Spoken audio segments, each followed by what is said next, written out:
Over the summer, Shaneen Allen, a single mother of 2 young boys living in South Philadelphia, gained national notoriety for her legal troubles due to New Jersey's draconian gun control laws. Allen spoke with Hudson County View about her ordeal, starting with why she decided to illegally obtain a firearm in the first place. I'm from Philadelphia. I was raised in North Philadelphia, but I live in South Philadelphia currently. I've been living there for about 12 years. When I decided to start working as a bartender, I had got mugged in South Philadelphia and in Center City. So I felt the need to get my license to carry because of my sons. Both of my kids, they go to school, daycare actually, and the daycare that they actually went to is an overnight daycare. So when I would get off of work, I would have to pick them up 3 o'clock in the morning.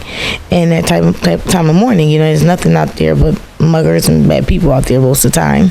So I decided a week later to go get a firearm to protect me and my kids so that wouldn't happen again. Luckily, when that happened, I was by myself and I was not with my kids, so I am happy for that.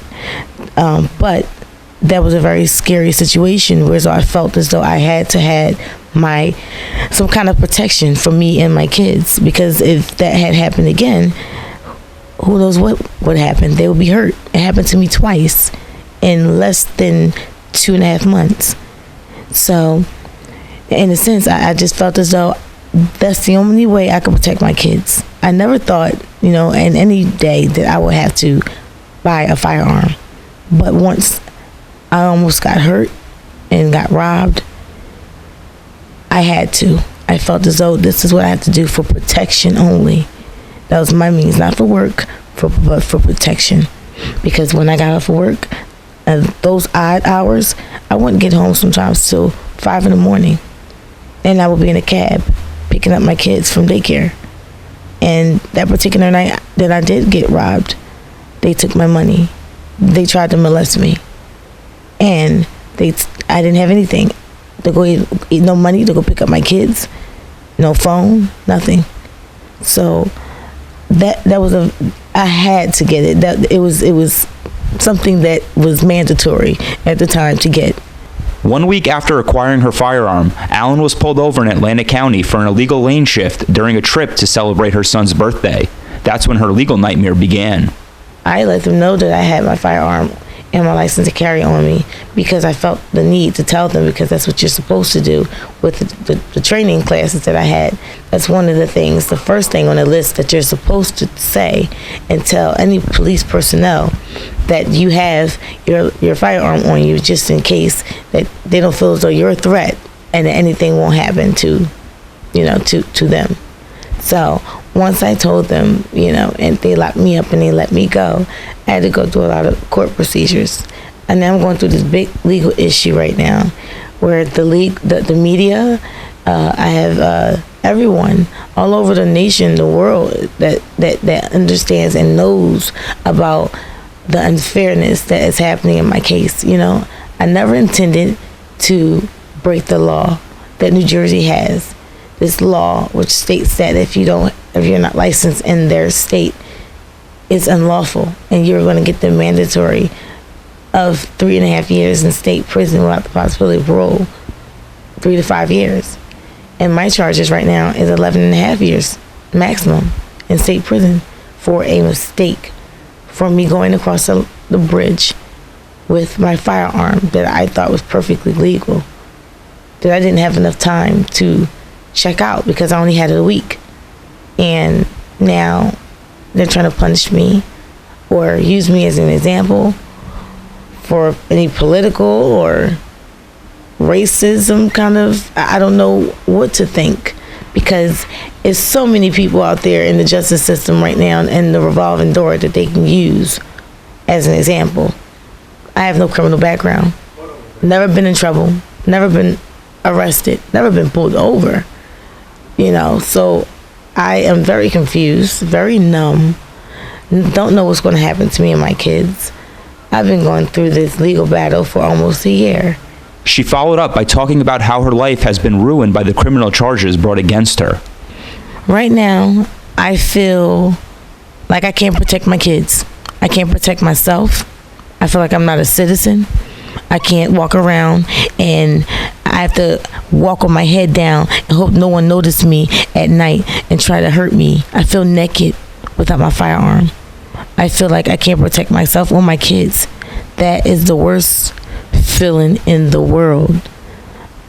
It wasn't about the thrill of having it.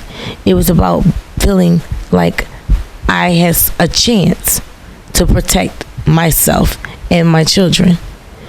And through this whole ordeal, I lost all 3 of my jobs. I would never bartend again because I got robbed. I can't pay my bills. It was hard for me to get books and supplies for my kids. My kids are scared that their mom's going to jail, or they might go to jail, or they might take me away from them. I don't want to take them to places I used to before because I am scared. She added why she felt having the right to carry a firearm was so important to her as a woman. What makes me sad and surprised is that the people that I thought would be there for me, like Reverend R. Sharpton, Cory Booker, these people that I used to stand for, and people in my neighborhood stand for, they're not here for me right now. They haven't done anything. They have not reached out to me. I do thank Governor Christie for speaking out and at least saying something, but that's not enough. I do not want him to wait until I'm a convicted felon to do something. I'm not a convicted felon. I didn't do anything wrong. Look at my face. I'm not a criminal. I'm a mother. I love my kids, and everything that I do is for them. The most that I'm scared about right now is being away from them and having that feeling of being threatened that they can take them away from me and take my life away from me when it just started. Allen spoke out about the lack of support from public figures she thought would help her. It's not just important for me to protect ourselves and our kids. It's important to all the women out there, especially South Philly and New Jersey and certain parts of New Jersey that I have worked in and had to go to, Newark, Jersey City, Camden. You know, there's things happening in these areas where we need to protect ourselves. And they're saying that we can't, and we're going to be convicted felons if we do. We need to stand up and we need to, put out there, why is it so important? Because we are women. We're defenseless. We don't have anything to protect ourselves besides that. And that's why I went to get my firearm, to protect my kids. So in a sense, it's like, what do we do? How can we protect ourselves? And I feel for any woman that's going through anything, any kind of violence, we just need it for protection. We're not trying to hurt anyone. Finally, Allen wanted to specifically thank all the organizations, supporters, and politicians that she didn't expect to stand with her. Even though the people who I thought would be here on my side right now, supporting me and my story and my kids, are not here for me, I want to thank the people and the supporters all over the country who are here for me, who are there every day doing things to help me and my kids.